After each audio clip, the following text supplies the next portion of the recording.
You know that friend who always cancels plans? The one who's sick again, tired again, maybe next time? Yeah, that friend isn't avoiding you. They're protecting something.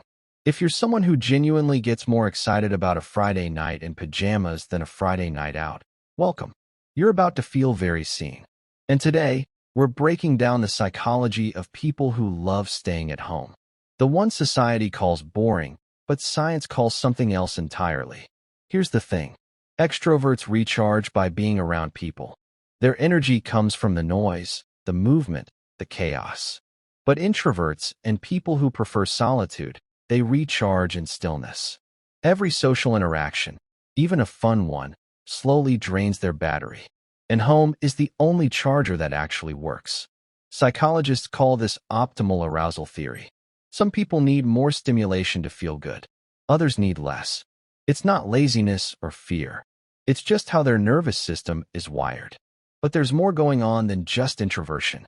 Some people love staying home because their environment gives them a sense of control they don't get anywhere else. Out there, the world is unpredictable. Loud strangers, last-minute changes, small talk with people who don't care about your answer. But at home, you control the lighting, the noise, the vibe.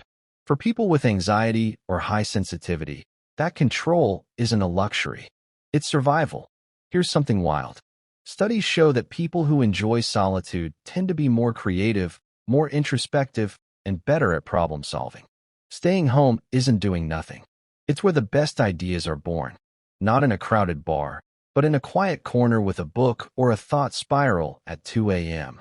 And let's be honest, society romanticizes being out there. The influencers, the party pics, the live your best life culture.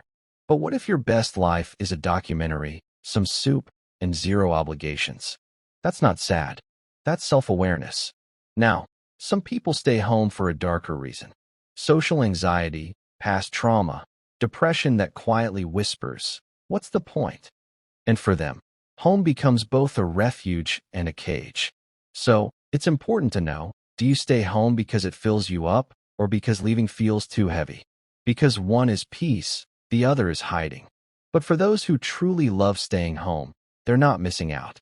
They're just living differently. They find joy in small rituals, the morning coffee routine, the favorite spot on the couch, the way the light hits the room at sunset, things most people rush past. Hit subscribe if you think you're this type. Psychologists say this is called low stimulation preference. These people don't need the world to entertain them. Their inner world is rich enough. So, if you're someone who turns down invitations without guilt, who feels genuinely happy on a solo Saturday, who'd rather rewatch your comfort show than make memories, you're not broken.